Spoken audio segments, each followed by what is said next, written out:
Hi, friends. We're back with part 2 of the replay of our interview with Julie Murray, the sister and advocate of Maura Murray, who went missing in February of 2004. Julie decided to join TikTok and start telling her own story after dealing with the ridiculous theories that the media and content creators had been spreading for years. Besides hosting the hit podcast Media Pressure in 2024, Julie advocates for other families and speaks about how showing empathy to families in the true crime space is desperately needed. Julie speaks at events like the True Crime Podcast Festival, which is where you can find us from July 18th through 20th on Boston's North Shore.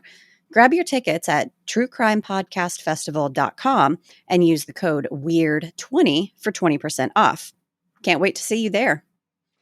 Be sure you're following us on Instagram and TikTok at Weird True Crime, and please consider leaving us a 5-star rating and review wherever you're listening. We will be sure to give you a shout out on socials. Good reviews and kind words help us grow, and we can't do this podcast without your support. We'll be back next week with a brand new episode. Make sure you're subscribed so you don't miss it. Until next time, stay safe. And make good choices. Bye. Bye.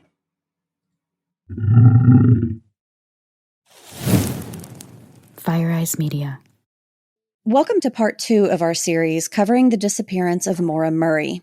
If you missed the first part, I highly recommend listening before diving into this episode. Julie Murray, Maura's older sister, shared childhood memories about growing up together in Hanson, Massachusetts, Maura's time at West Point and UMass, and insights into Maura's state of mind when she went missing. Maura had a lot on her plate at the time of her disappearance, and that's putting it lightly.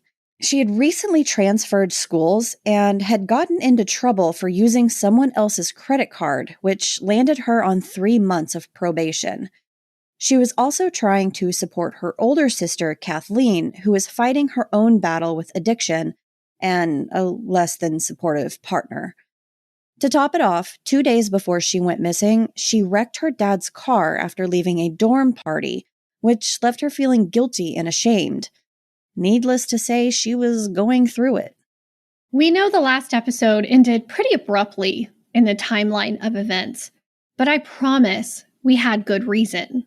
See, things get fuzzy very quickly the night Maura disappeared, and we didn't want to start treading that path at the end of the first half and confuse you.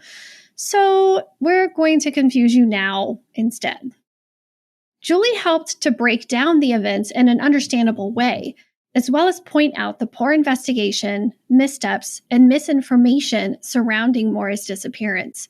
She also shared with us what life is like for her family, living with a missing family member, current happenings in the case, and her Engage with Empathy campaign, along with what is planned for the 20-year vigil in February of 2024. I'm Gina. And I'm Amber. And this is part 2 of the disappearance of Maura Murray.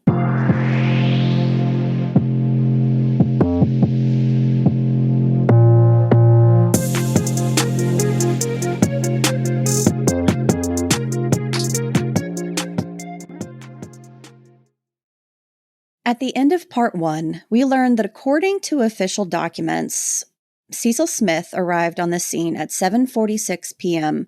and found Maura's abandoned black Saturn. But he later stated that he arrived around 7:35 p.m., which means he would have been there when Butch Atwood, the bus driver, placed his call at 7:42 p.m. Butch's home was only about 100 meters from the accident site, and he could see Maura's car from his house. So if he saw a police officer on the scene, why would he call for help? That's not the only issue with this initial timeline either. The other issue is that there's another witness that drove by the scene of where Maura's car was found, but she had been passed by a police SUV with their lights on, and she was passed twice, which is weird. And based on her timeline from when it finally got into cell service on the other side of Route 112 up towards Lincoln, east of where Maura's car was found, it wouldn't have been possible for her to have passed the accident scene at 7:46 because the call that she made when she first got cell service on the east side of 112 was at 7:52.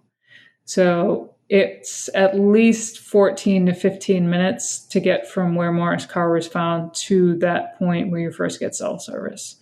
So she could not have possibly passed by the scene at 7:46 when Cecil said that he was there. So that would put somebody there, an officer there much earlier, about 10 minutes before Cecil Smith clocked in.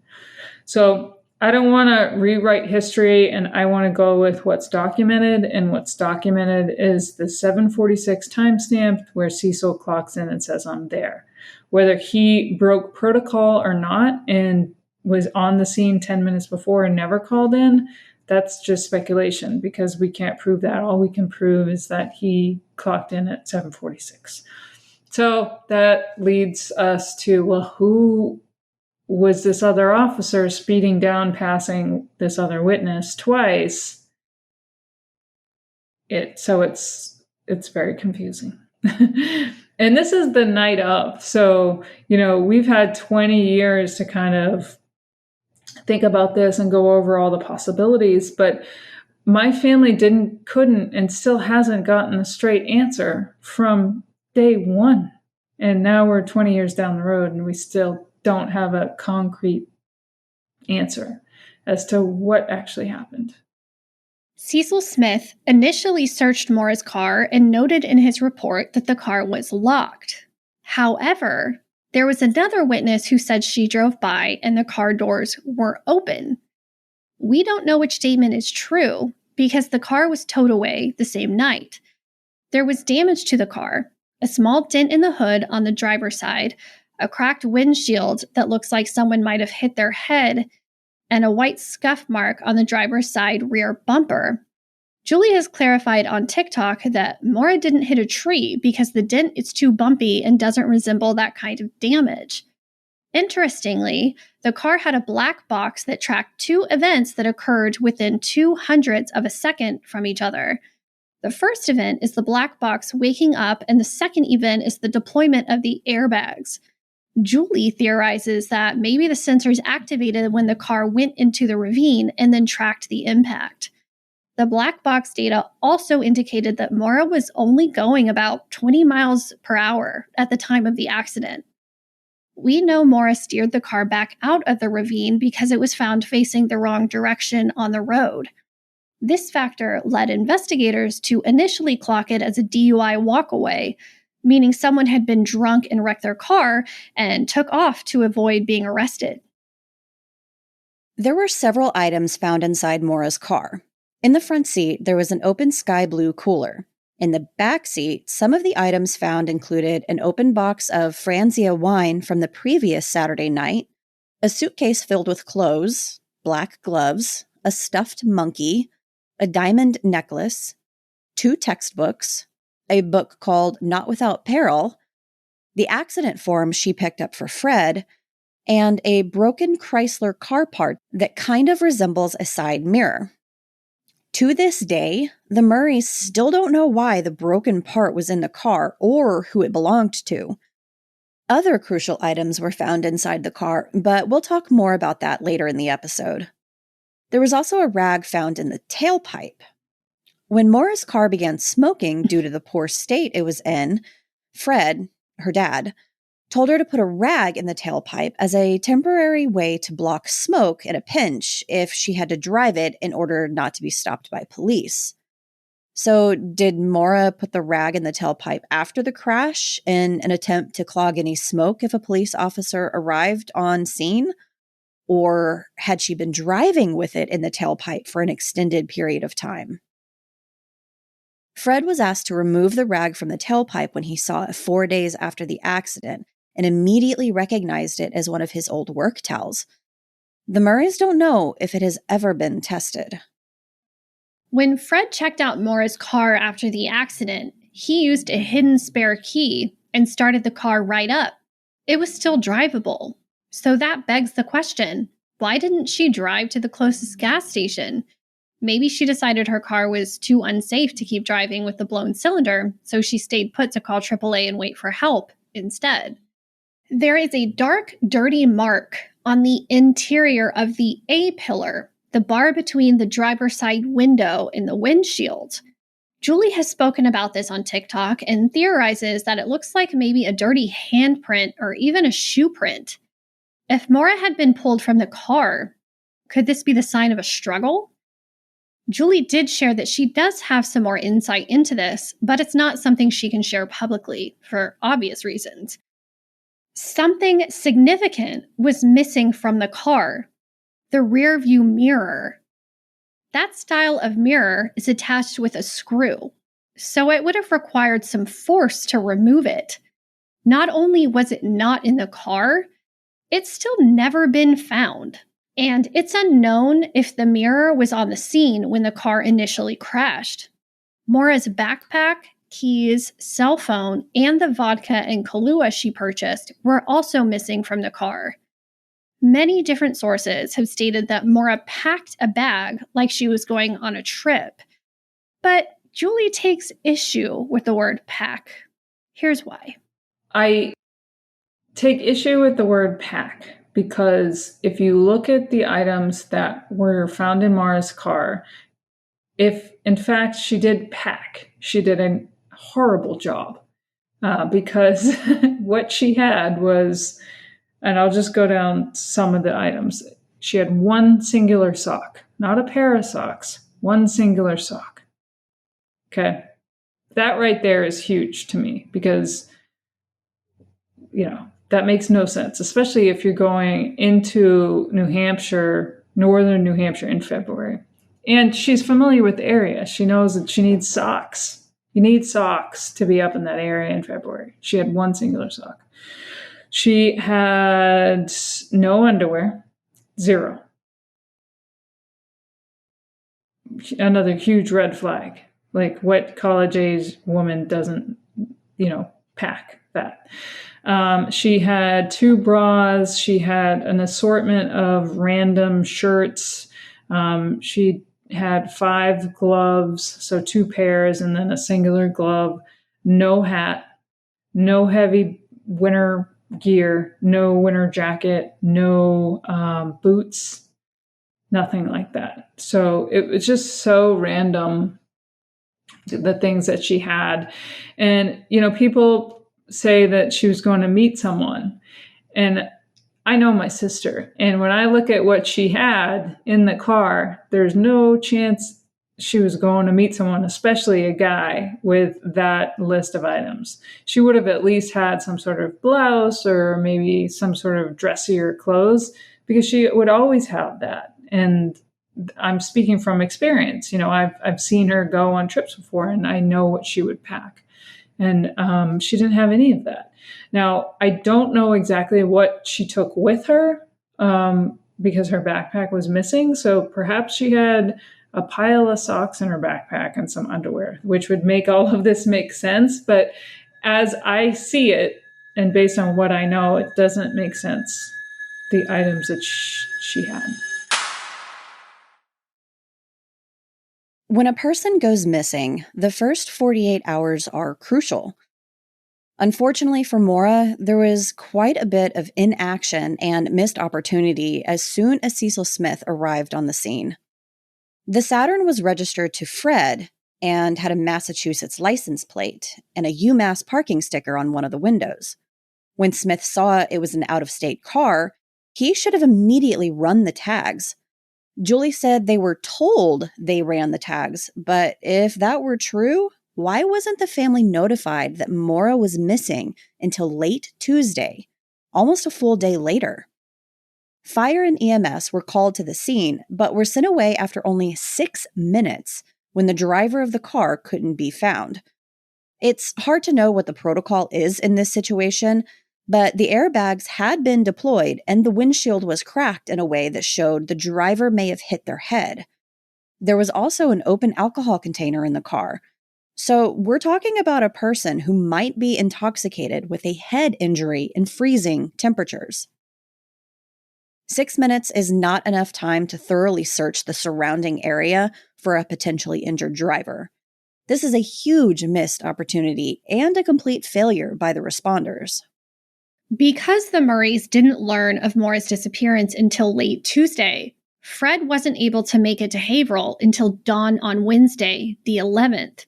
He arrived expecting to get an update on the status of the investigation and search, but no search had started. This immediately set the tone between the Murrays and law enforcement. I want to take a detour for a second here. Some sources say that Fred refused to cooperate or talk with investigators and even hired lawyers in his defense. But that's just not true. Fred was constantly trying to meet with them, but was repeatedly met with resistance, or given the standard, "We've looked into that." He did bring on 2 lawyers, but it was to go after the police for the case files under the Freedom of Information Act. He was suing them for information about his own daughter's case because they wouldn't tell him anything. That is infuriating. Okay, back to the evidence. There was a Coke bottle found on the scene under Maura's car that followers of this case have always assumed was hers. But the truth is, it's not that clear. Well, the responding officer said that he noticed a strong odor of alcohol. I don't know. It's not clear to me whether it was actually tested or this is just based on his word. So it's weird because he claims that the bottle was under the car, but he wouldn't have seen the bottle until, I'm assuming until after the car was towed. I'm not sure the timeline. I don't know if they tested the bottle to see if it was even Maura's, if, we're just making a huge assumption here that it was Maura's because she had the wine in the car and it was in the vicinity of the car. But unless you test it for her DNA, which they have, then how can we be sure? So it's like Maura's case, we can't be sure of anything. And that's what's so frustrating. And did they ever give you the results of that? No. I don't know if they tested it. I think they did. Okay. You would think that would, you would think. And the red stains that are in the car, I think it's so hard. I've heard that the box of wine spilled. Was that proven to be true? Or do we even know what those stains were from, or if they even happened in the crash, or were they already there? Yeah, so the assumption is that they were from wine, but not from the box of wine. The box of wine was in the back seat. So it would have been hard for the wine to spill on the driver's side door panel and the ceiling. So the assumption is that there is some sort of open container that kind of exploded into those areas upon impact and when the airbags deployed. And have those ever been tested to figure out what it was? I don't know. I would assume, I would hope so, because that would be investigation 101, but. Because, I don't know if Fred had seen the interior of the car lately. Did he know if any of the scuffs or marks had already been there prior to her having that accident? Yeah, it was definitely new. So the red staining had not been there before. So the responding officer did take pictures of the vehicle that night. They haven't been made public, but I've seen them. And from what I've seen, that spill happened very closely to when he took those pictures. If the Coke bottle or the stain on the door had been tested, it could have provided more clarification about who the bottle belonged to and if it even had anything to do with Maura at all. There were also 2 backpacks found on the scene. One was gone by the time law enforcement went to look into it, and the other one wasn't Maura's. We don't know if any testing has been done on the rogue backpack that was found. These aren't the only glaring missteps in the first days of the investigation, though. A search warrant was issued on the morning of Tuesday, February 9th to determine the driver of the car. At that point, they should have known it was registered to Fred from running the license. Investigators found several items with Maura's name, address, and phone number on them, which pointed to her more than likely being the driver of the vehicle. But that wasn't the only name and number found inside of the car. Another thing that was found inside Maura's car was a handwritten name and number. And I just recently, within this past year, saw the search warrant for the first time. And so when I look at the items that were taken pursuant to that warrant Tuesday morning, and I'm reading the fact that this name and number was in Maura's car, I'm like, oh, well, of course, law enforcement reached out and kind of got to the bottom of that name and number. And I said, you know what? I'm just going to go ahead and call this number. And of course, the number was a landline, wasn't connected. So I did some research and I had some people help me. And I was able to figure out who the owner of that number was. Called that person. That was the first time that person had ever been contacted. So police didn't even call the name and number that was found inside Maura's car that they took possession of on Tuesday. So people wonder why my family's frustrated. There's one example. You know, this woman is missing and you don't even dial that number to figure out if they have any information. So that's why it's, people are like, well, just, let the investigation happen. But for families in my position, we cannot just sit back and wait for something to happen, because then you find out there's so many lost opportunities, mishandled pieces of information, that we have to do our own investigation just to have peace of mind. You know what I mean?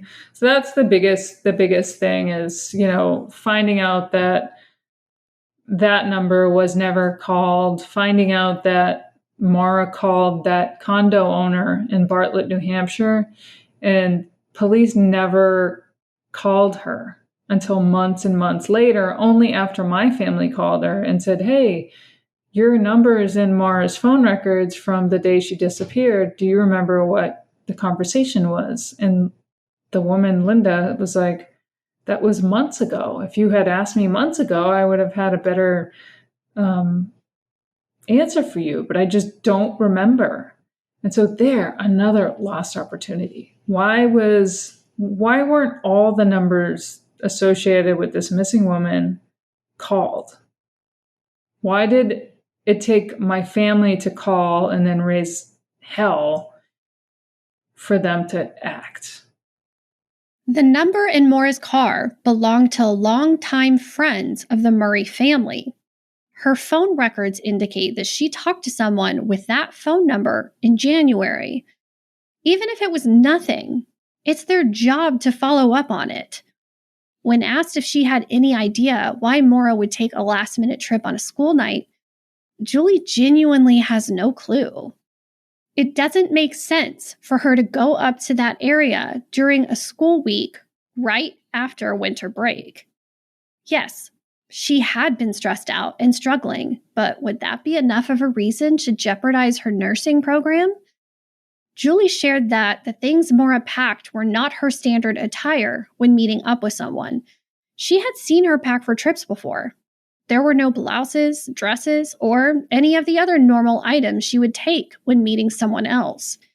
And if she were meeting someone, wouldn't they have become concerned when she never showed up?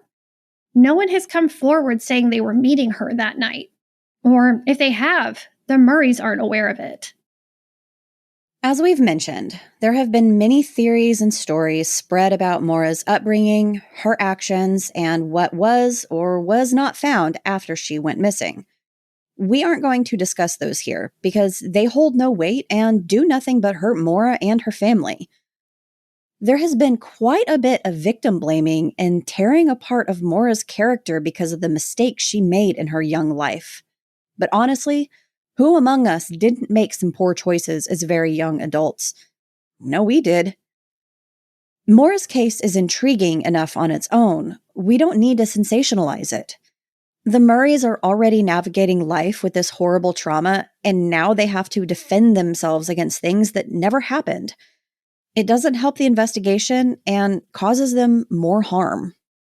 So some of Maura's mistakes and missteps as a 21-year-old kid trying to navigate life are put under a microscope. And when you look at them in isolation, they don't look good. They're dumb. She made some poor decisions, But when you just look at them in isolation and you don't look at the full total picture of who this human was, who was way more than just a single decision she made as a 21-year-old, then it gets distorted. And then that allows for people to rationalize exploitation. So, Maura was drinking underage. Okay, if you look at things like that, and you see it in all these cases, she was asking for it by wearing a certain thing, and it's this whole victim blamey thing, and it's disgusting, but it's a way for people to rationalize their exploitation, which is hurtful because then it makes the actual victim seem less than. And when a victim is seen as less than, what does that do to the investigation and the public? It makes them not worthy of resources. And in a missing person case and unsolved murder cases, when you classify and bucket a victim as being less than and somehow undeserving of the resources, then the cases don't get solved and they're cold. And then 20 years later, you've got no forward progress. So that's something that's definitely had an impact on Maura's case, where, it's almost as if this straw man argument is made that my family said that Maura was this perfect, all-American, flawless person. But if you go back and you look, you'll never be able to quote anybody in my family saying Maura was perfect, all-American, and flawless. It's just this fake argument that was made so that somebody else could tear it down to get to that more sensationalized content, to where you can talk about this person as if they're less than. She's, the family's saying that she's perfect. Where have I ever said that Maura was perfect? You can't find it because it doesn't exist. Did Maura have amazing scores on her SATs? Yes, it's documented. I can prove that. Did she hold all kinds of records in running and cross country? Was she an amazing athlete? Yes, I can document that. But just because you look at that and you build this person up to be this, like goddess, doesn't mean it's my family saying that she was this flawless person. And it's just like this little game that people play to try to make a better story. Professionals are supposed to be objective and do their homework with multiple sources and copious amounts of fact-checking. In Julie's words, you have to balance the public interest with what could be emotionally harmful to the people you're talking about. The Murrays have kind of been thrown to the wolves in a way. Things about their family that have absolutely nothing to do with Maura's disappearance have been put on the internet for the world to see. That isn't professionalism. That's tabloid-level content that pulls people away from the facts of Maura's disappearance and hurts a family that's already hurting. There have been multiple theories about what happened to Maura, but there's one that has been particularly harmful. People that insinuating that my family helped Maura escape or helped her disappear, or we know that where she is, or we are the reason why she disappeared. Just nonsensical, crazy talk. Because anyone that knows my family knows that couldn't possibly be true.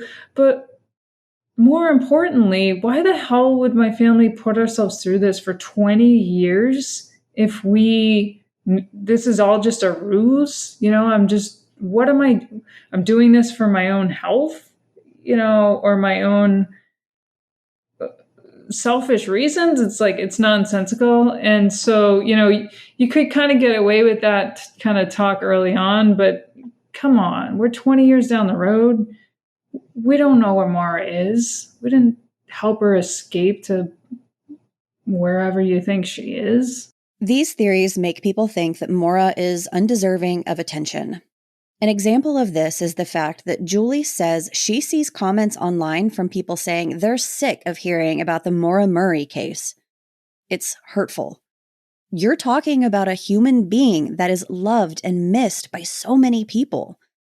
The constant speculation and rumor mills saying she's just off somewhere are the reasons why people who consume this content believe that finding her isn't all that important. Julie mentioned the crazy insinuations about their dad being abusive as another example of sensationalism that takes away from Maura's investigation. She said if there's evidence of that, let's see it. But it doesn't exist, so there's no point in bringing it up if there's nothing to support it. Online trolls aren't the only people the Murrays have to contend with. There have been several strange things that have happened to them over the years. At a vigil for Maura one year, there was a man who called the venue and asked for Julie. Specifically, he had pertinent information for her about Maura's disappearance, but Julie had to meet him alone at his car in the parking lot. Needless to say, she didn't go. Here's Julie giving a few more examples of the weirder things they've dealt with. I'll get emails saying they only will talk to my dad and they will only talk to him in person, and he has to come alone to their residence. And it's just like, my dad's going to do it because he's desperate, and he has done it. And I'm like, I don't like this. I don't like this, Dad. So things like that. And I got a message on a YouTube video that was covering the case, and it's this guy, and he says he has information and he needs to get in touch with me. And it's not like I'm hard to find. I'm all over social media. And so I eventually reach out to him, and he sends a response back saying he's got this information, but he's on vacation and he'll get back to me in a week. And of course, a week comes and goes. He doesn't respond. And then he just totally disappears. And I've never heard from him again. So it's just bizarre. Besides the damage all of the misconceptions and rumors do to Maura's investigation, it has also forced Julie to create boundaries for herself when it comes to who she talks to and the information she shares. She has done a lot of interviews for various projects where she was told that the narrative will be fact-based, but it ends up being sensational fluff or full of the creator's own personal theories and untrue statements. Now she cringes at some of the things she's been a part of. She shared that in the beginning, you are so vulnerable and it makes you an easy target. People take advantage of that and it opens you up for getting hurt. Creators in the true crime space should want to help lift up families, not hurt them more. Living with a murdered or missing family member is a big enough battle as it is. It's something that you cannot prepare for. It's something that you couldn't possibly understand unless you've had it happen to you. Words aren't adequate to be able to describe what it feels like. But, I didn't ask for this. I learned along the way. I didn't get a guidebook. I didn't get rules and processes and a to-do list or anything like that. Families like mine are just kind of thrust into the middle of it, and we just have to sink or swim and figure it out. And so as the years progress, you kind of get better at compartmentalizing what you're dealing with in terms of the investigation, what you're dealing with in terms of your emotions, what you're dealing with in terms of distractions. And so in my mind, I feel like it's this big file cabinet, and I've been able to compartmentalize each aspect of it. And one of those file cabinets is, oh, hey, yeah, like your own life, and it's crazy how many file cabinets that I have in my mind that are just dedicated to this thing that happened to me. My sister vanished. And I still have to be a functioning human. I still have to contribute to society. And I still need to be able to find purpose in what happened. And I can't just sit around and think of woe is me and, kind of just not be productive, because if I just go down a self-destructive path, I'm not going to be able to be effective in terms of figuring out what happened to my sister. So there's a whole bunch of stuff that goes into it, but the hardest thing is the ambiguity of it all. And so when people deal with loss and traditional loss, they are able to go through the stages of loss in sort of this linear process. And with ambiguous loss, like not knowing what happened and having no answers, you're not able to go through that grieving process. So you're you get stuck. And that is really, really hard, mentally, psychologically, emotionally, to try to live what your new normal life is. And always constantly in the back of your head, think about what if, and I just don't know, and, and blame yourself and second guess. And that's the hardest part, is the unknowing and living with the unknowing. Do you find yourself having to force yourself to make time for yourself and give yourself some grace, Yeah. And that's something that the military helped me with. And, I talked early on about how I'm all this structure and discipline, and I love all that, and time management.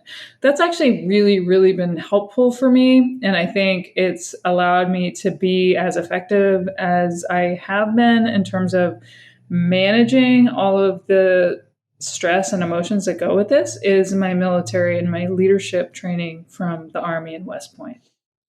So I'm thinking, oh, there was a purpose for me to have to go through all this BS. And it's because eventually this tragedy is going to happen to me, and I'm going to need to be able to be good at time management. I'm going to need to be good at handling my emotions and not being impulsive and not lashing out, because I don't know if you've seen some of the things that are written about my family online, but if I was to just emotionally respond to all of this stuff online, it would be so bad and such a huge distraction to the goal, which is to find my sister. And so my ability to kind of distance myself from that has been very helpful. In addition to working her day job and spending the rest of her time advocating for Maura, Julie recently founded the New Hampshire Murdered and Missing Unsolved Coalition with Jane Borowski, the only survivor of the Connecticut Green River Valley killer, and her friend Amanda. I was connected to Jane Borowski, who is the only survivor of the Connecticut River Valley killings, which happened in the 80s in New Hampshire and Vermont area. And so I linked up with Jane, and we just started talking, and she's an amazing person. And I invited her to Maura's vigil up in New Hampshire. And so she was like, absolutely. And she follows Maura's case and all that. And she's up there in New Hampshire. She lives locally. So she shows up to Maura's vigil, and I introduce her to everyone, and we're chit-chatting it up. And I say to her and her friend Amanda, who is another amazing human, I said, wouldn't it be awesome if we kind of banded together? And I don't know whether it was my idea. I don't want to take full credit for it, but it was a conversation that we had collectively between the three of us about, hey, we should join forces and try to make some change and get some answers, because her case is still unsolved as well. And I was like, cool, like, let's do this. And so then we set up Zoom meetings and we got together and we were just chit-chatting it up. And we're like, let's do something and let's march to the AG's office. And so that's kind of how it started. And then we got connected to other victims and survivors that had missing and unsolved cases in the state of New Hampshire. And we just came up with this march and we started this coalition. And it's been amazing to connect with other people and not feel as alone, because we all have different circumstances in terms of our cases. But we all share the same grievances. And so it's good to just have that community of people that are in this club that no one wants to be in, and to kind of be able to lean on each other. So we marched to the AG's office this past August and were able to voice our concerns. And that was just step one. And so since that time, we've connected with other families who wanted to join the coalition. And so there'll be other events and efforts in the future. But it's amazing and something that I'm proud to be a part of. That's very cool. So do you have any other events planned right now? Yeah, in the works. We need to figure out what our next steps are. Julie also began her Engage with Empathy campaign in 2022 after seeing the empathy crisis happening in the true crime space. In her experience, this lack of empathy has allowed creators and consumers to take in the worst days of people's lives as entertainment and passively consume their tragedies during their morning commute or daily chores. She made the decision to be more vulnerable and saw that by talking to people face-to-face over Zoom or on the phone, they were able to put themselves in her shoes a little bit better rather than passively consuming her story on their way to work. That little spark of empathy made Julie realize that people in the true crime community can be a force for good, and they want to be. We just need to allow them to consume information through a more empathetic lens, which is going to require people like Julie to be more vulnerable. This realization created a positive change in the way she viewed the true crime space and inspired her to create the Engage with Empathy campaign. I instantly felt better, and I'm making these connections, and people are saying, oh, I always thought this about you, but now I talk to you and I don't think that anymore. And I'm like, oh, that's because you see me as a human and not as this character that you read about. Isn't that crazy that that's how that happened? So I said, enough is enough. I'm going to do this Engage with Empathy campaign. And so I created this little acronym, and it's called CARE, and it's really simple and easy to remember. And it's kind of the roadmap for how people should be consuming and creating, in my mind, from my experience, true crime. And the first pillar, I guess you'd say, is the C, and that's center the victim. And, we've talked about that ad nauseum. Obviously, the victim should be the centerpiece in these stories. Otherwise, why are you doing it? And then A is avoid harmful speculation. We talked about how speculation is hurtful in terms of the investigation, as well as for the families left behind, in terms of resource allocations and things like that. And energy allocations, emotional energy allocations on the side of the family members that are just struggling to make it. And then R is research responsibly. This is a big one in my sister Maura's case, because there's so much misinformation and people feel like if they just read it somewhere that it must be true, and people need to take a more active role in what they're doing and don't just assume that everything on the internet is true, because I can tell you it's not.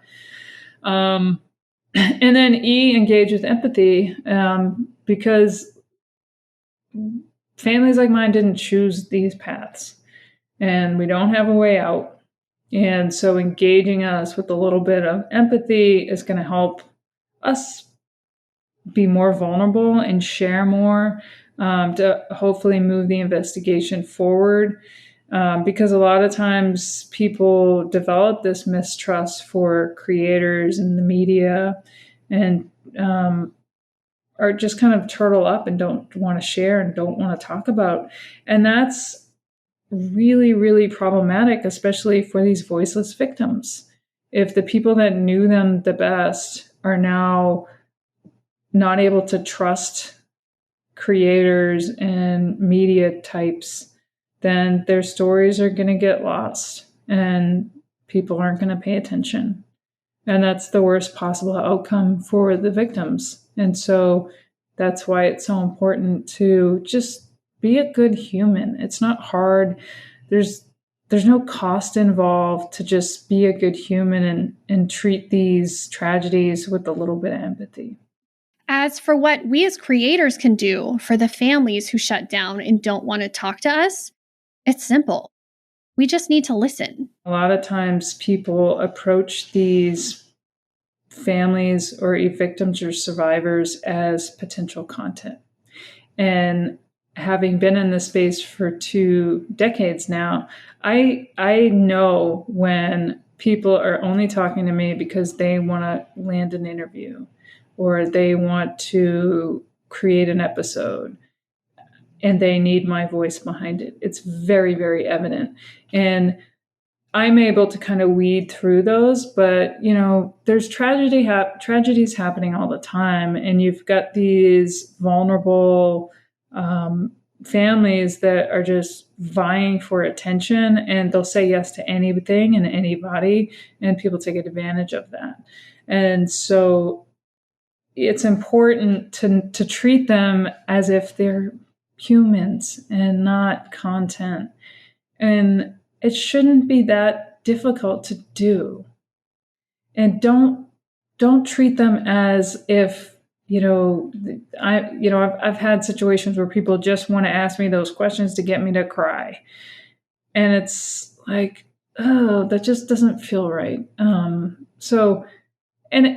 It's not like this magical formula that you need. Just listen. And treat them as if, that they are who they are. They're human. They're going through a tragedy, and they're not content. And if at the end of you spend an hour talking to a family member, and at the end they're like, you know what, I don't want any of that on record, that's their choice. You shouldn't be angry at them. You're like, I just wasted my time. No, they opened up and let you in for an hour of their life, and at the end they just didn't feel comfortable, and that's fine. Victims' families don't owe the media or other content creators anything. It's really not fair that Julie had to create a TikTok account to dispel the ridiculousness around Maura's case and constantly put herself out there. It's important that she does it, though, because it creates a safe pathway for other people in her position to show them that it can be a safe space, and there are other people who care and want to support them. Speaking of wanting to show support, Maura's 20-year vigil will be held next February in New Hampshire. There's a tentative plan, and Julie will release more information in the next few months. We'll be sure to share it here as well. Every year, Julie tells her brothers and her dad how tired she is of holding the vigil, but there are people who want to be there and hold space for the Murrays, so they'll keep doing it until Maura is found and brought back home. We are so thankful to Julie for letting us share Maura's story and focus on who Maura was and what it has been like to navigate life with a missing family member. When consuming true crime content, it's important to remember that you are listening to a story about a real human being, and I think it's easy to lose sight of that when we're taking in so much of it. For more information about Maura's disappearance, visit mauramurraymissing.org or follow Julie on TikTok at Maura Murray Missing. Whatever you do, avoid Reddit, forums, or any other websites full of the opinions of random people on the internet. One thing you can do is tell a friend about the podcast. Until next time, stay safe. And make good choices. Bye. Bye.